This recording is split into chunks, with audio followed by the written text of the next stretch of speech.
कविता है वो प्यार के कुछ लम्हों को एहसास करके बनाया गया है। वाह वाह वाह वाह वाह वाह। वो कुछ इस प्रकार है वाह कि जितना चाहा था मैं उसको, वाह वाह, कि जितना चाहा था मैं उसको, उतना ही वो मुझे चाहिए थी। यार मेरे और उसकी सहेली, दोनों तरफ से गवाही। कुछ ऐसा था हमारा प्यार। चोट लगता मुझे पर रोती थी वो।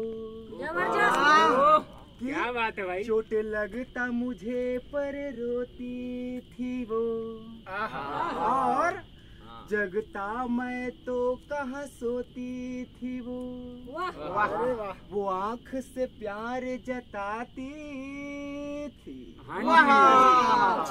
जब जब रोती मेरे लिए वो।